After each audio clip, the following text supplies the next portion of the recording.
For this video, I decided to ask some of the YouTube mates I respect the most to reveal the biggest editing mistakes they see small YouTubers making that are costing you views. Starting with Rob from vidIQ, and when I talked to him, he pointed out something critical, and it all has to do with your hook, which is jargon for the first 30 seconds of the video. YouTube even has an analytic for this to show you the percentage drop off of people in that first 30 seconds. So it is clearly very important. I know as a creator myself that you have a finite amount of time when it comes to editing, but what I would encourage you to do is front load your editing efforts into the beginning of the video. So what exactly does front loading your video editing efforts mean? Well, let's say that on average you can commit about 5 hours of your week to editing a YouTube video, and your goal is to post one YouTube video a week, meaning you can afford to spend 5 hours editing each video you post. So let's say their videos tend to be about 5 minutes, they have 5 hours of editing time, so they're going to spend about 1 hour editing each minute of video footage. But when you think about it, the majority of your viewers are all watching at the beginning of your video. So for the example I've just mentioned, instead of spending 1 hour editing each minute of footage in your 5-minute video, you should spend 2.5 hours intensely editing the first 1 minute of your video, and then spend your remaining 2.5 hours editing the remaining 4 hours of video. I often spend hours on those first 10 to 15 seconds of my videos. But after hearing this advice, a lot of creators accidentally end up making their videos worse. And then they throw their laptop out the window in frustration, which then hits and kills a random pedestrian, and then they're imprisoned for manslaughter and live the rest of their days behind bars. So if you don't want to spend your days in prison, you need to realize that there's a big difference between front-loading your video editing efforts and just dumping 3 terabytes of dank memes into the first 30 seconds of your video. My friend Nate, who is famous for his video editing, says one of the biggest editing mistakes small creators make is over-editing. So it's a very common misconception amongst YouTubers that more editing equals a better video, which is simply not the case. Most people, they get overwhelmed essentially. Even the younger audiences get overwhelmed with more and more editing. Honestly, editing should always be a supplement to your video, not the star of the show.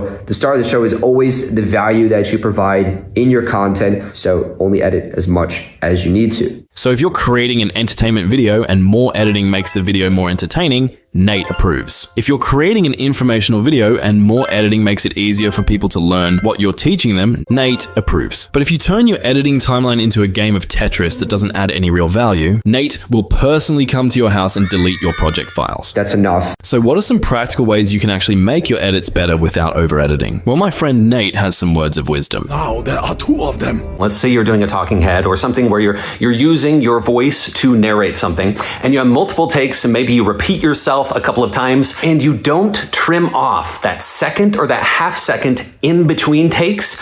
It just grates on me. It's awful because it comes across as really awkward. So for example, if I come to my video editing software and import this raw footage from a previous video I created, as you can see in my waveforms here, I stop and start talking relatively frequently because I can barely string a sentence together. I know the cat's out of the bag. So what happens is often my editors, or more recently it's been AI, but we'll talk more about that in another video, cut out all of the silences and stitch the video together to trick you into thinking I can actually speak extemporaneously. But the mistake a lot of small YouTubers make, if we zoom in on these clips here, you can see that at the end of this clip on the left-hand side, our waveform goes down as I say my last word, then there's a little pause, and then my waveform goes up when we transition into the next clip. Now that little pause, even though it's just a tiny bit of silence, breaks the flow of the video and it makes it feel unnatural and awkward. Here's what it sounds like. And I know this is the part where I should be a good YouTuber and draw out the whole video so that you only find out what that actual mistake is right at the end.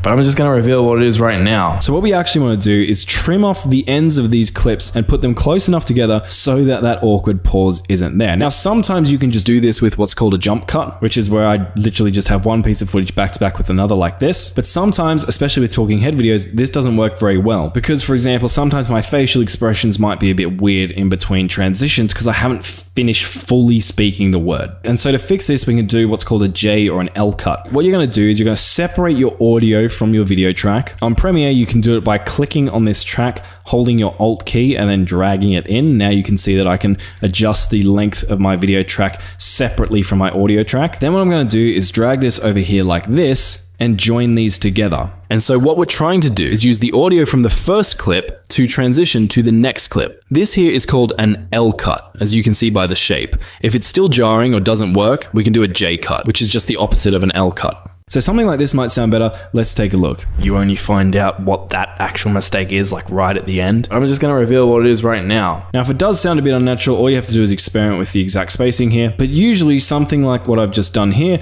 works pretty well. But before you go adding a bunch of effects and pattern interrupts to your video, you need to be careful because it's very easy to get this wrong. And a place so many people get this wrong is your sound design. And my friend Ed has noticed a lot of creators making this mistake. So in nature, a whoosh sound, for example, will never sound the same each time. So what people tend to do is they have one sound effect, like a whoosh, and they use it to work with movement, and they use the same one, and to the viewer, something just feels a bit off. So you only need 3, it could be like a whoosh.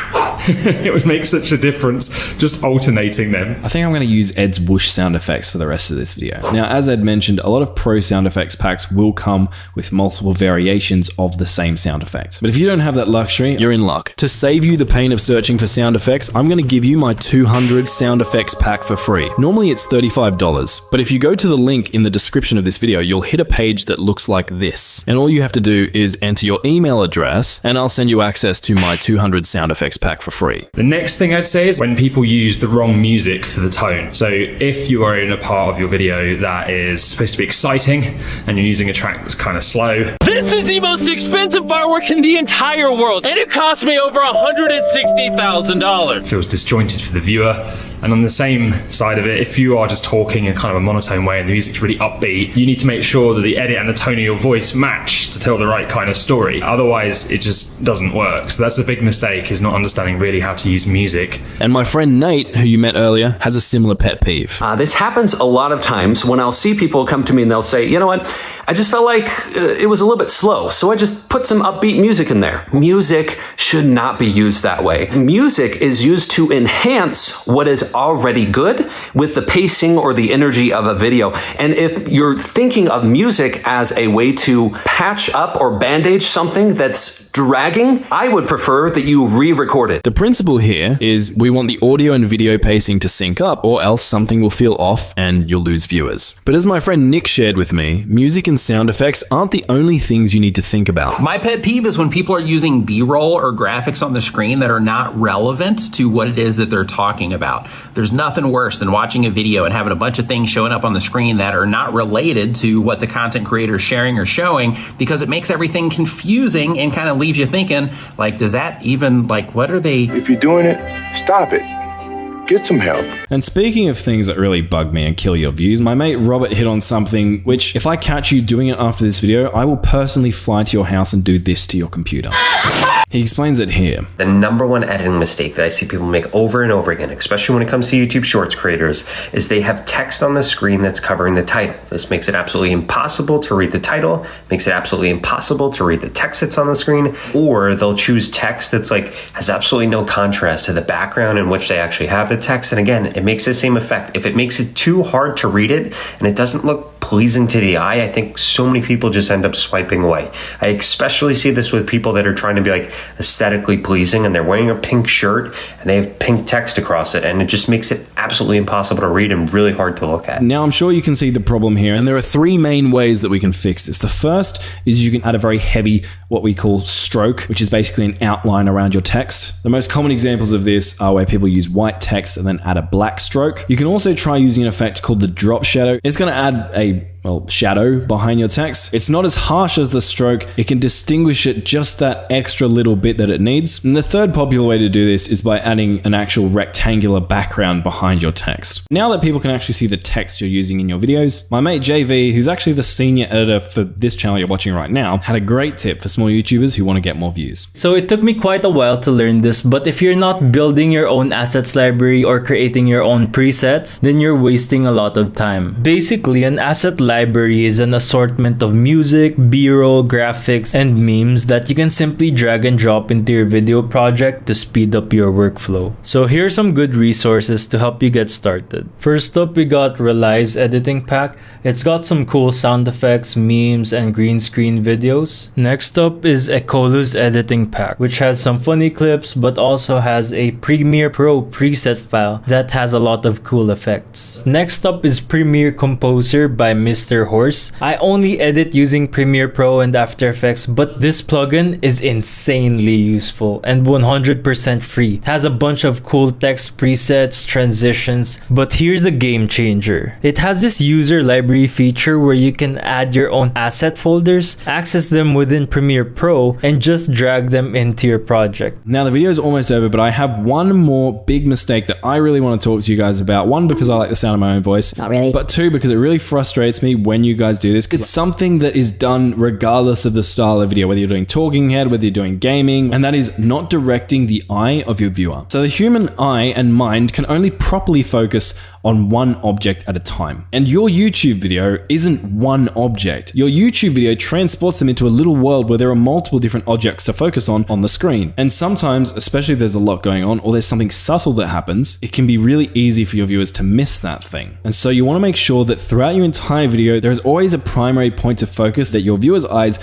are being clearly drawn to. So you might notice, for example, in this video, whenever I talk about something specific, like a small setting you need to click on, I might pop that setting out. I might indicate that setting with an arrow or a circle. And when I say I, my editor will actually do this, so I can't take the credit, but you get the idea. And this isn't just applicable to tutorial videos like mine. Even a random IRL funny moments video like this one. We can see the funny moment happens, but if you weren't paying close attention to the clip, you might have missed it because it was quite small and hard to see. So instead of just playing this clip in their compilation, what I would actually encourage these YouTubers to do would be to zoom in or to indicate the dog, so that all of the viewers' minds are directed to the exact thing they should be paying attention to, and everyone is following along with the story. And if you can just get all of the things we talked about in this video right, by the way, massive thanks to everyone here for sharing their insights. They're all legends in their own right. I'll link their channels below. If you can just master these things, your videos will get so much better, your retention will go up, and that's going to lead to you getting more views. But that leads us to a big concern a lot of people have when it comes to video editing on YouTube, and that is time. Video editing is quite time intensive. If you want to create a good video, you have to spend a lot of time editing that video, and not all of us have the luxury of being full-time YouTubers. So if time is something you struggle with,